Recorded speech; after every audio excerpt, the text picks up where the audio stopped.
નમસ્કાર મિત્રો. 2027 વિધાનસભા હવે દૂર નથી. અંતર એક જ વર્ષ બાકી રહ્યું હશે અને 2026 હમણાં જ ગયું છે.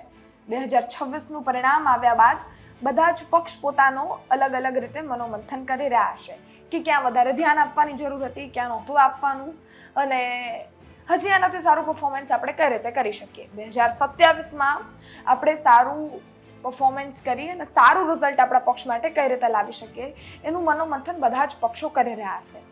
આમ આદમી પાર્ટીની અમદાવાદમાં બેઠક હતી અને એ બેઠકમાં શું રંધાણું, એ બેઠકમાં શું વાતચીત થઈ, શું મનોમંથન કરવામાં આવ્યું એની ચર્ચાઓ વેગવાન બની હતી. હવે એ જ ચર્ચાઓનો જવાબ મળી ગયો છે. આમ આદમી પાર્ટીનું 2027 મિશન બહાર પડ્યું છે. પ્રદેશની નવી ટીમ છે એ જાહેર કરવામાં આવી છે જે 2027 માટે કામગીરી ચાલુ કરી દેશે.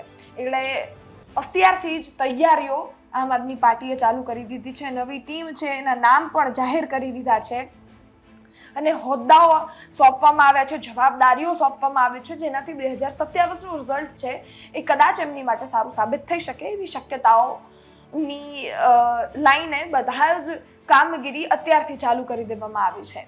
આ મીટિંગ હતી, એમાં સુદાન ગઢવી, ગોપાલ ઇટાલિયા, ચૈતર વસાવા, બધા, મનોજ સોરઠિયા, બધાની હાજરીમાં આ મનોમંથન કરવામાં આવ્યું છે અને સાથે જ એક નિર્ણય પર આવવામાં આવ્યું છે કે નવા યોદ્ધાઓ તૈયાર કરવામાં આવશે. એટલે નવી ટીમ જાહેર કરવામાં આવી છે જે 2027 માટે કામગીરી ચાલુ કરશે, લોકોની વચ્ચે જશે, મુદ્દાઓ ઉઠાવશે, બધી જ વસ્તુઓની તૈયારીઓ ફિક્સ કરી દેવામાં આવી છે અને જે રીતના કામ સોંપવાનું હતું એ પણ ચાલુ કરી દેવામાં આવ્યું છે.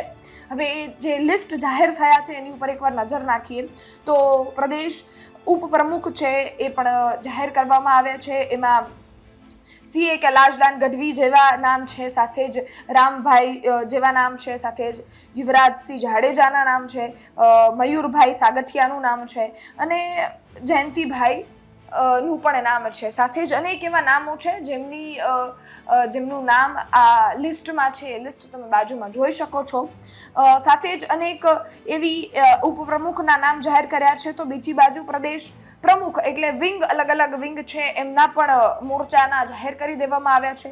એમાં સૌપ્રથમ મહિલા મોરચાના પ્રદેશ પ્રમુખ છે તો પાયલબેન નું નામ સાકરિયા છે, એમનું નામ જોવા મળી રહ્યું છે. બીજી બાજુ યુવા મોરચા છે તો એમાં બ્રિજરાજ સોલંકીનું નામ છે અને બીજી બાજુ આ બંને નામ જાહેર થયા છે જે પ્રદેશ પ્રમુખ વિંગમાં છે. એક મહિલા મોરચા છે ને એક યુવા મોરચો છે. બંને યુવા ચહેરાઓ છે, ખૂબ લડતા ચહેરાઓ છે અને આપણે અનેક વાર એમને સાંભળતા જોયા છે અને સાંભળ્યા પણ છે, જેને કારણે આપણે એવું કહી શકીએ કે આમ આદમી પાર્ટી છે 2027ની તૈયારીઓ કરી રહી છે. વાત કરી લઈએ પ્રદેશ મંત્રીની, તો પ્રદેશ મંત્રી છે એમાં અનુપમ શર્મા નું નામ જોવા મળી રહ્યું છે. આ બધા જ નામો છે એ આમ આદમી પાર્ટી દ્વારા જાહેર કરી દેવામાં આવ્યા છે. એક બાજુ બધા જ પક્ષ છે એ મહેનત કરી રહ્યું છે, કોંગ્રેસમાં ડખા ચાલી રહ્યા છે, ત્યાં આમ આદમી પાર્ટી 2027ની તૈયારીઓ કરી રહી છે, ચાલુ કરી દીધી છે.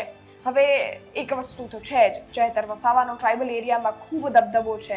બીજી બાજુ ગોપાલ ઇટાલિયા જ્યાંથી આવે છે એ વસાવાદળના ધારાસભ્ય છે, ત્યાં પણ એમનો દબદબો તો ખરા જ અને એ પણ કામગીરી તો કરી જ રહ્યા હતા. પરંતુ આ બધાની વચ્ચે નવી ટીમ જાહેર થઈ છે અને 2027ની તૈયારીઓ આમ આદમી પાર્ટી દ્વારા જાહેર કરી દેવામાં આવી છે, ચાલુ કરી દેવામાં આવે છે. આને લઈ આપના અભિપ્રાય શું છે કોમેન્ટ ચોક્કસથી કરજો.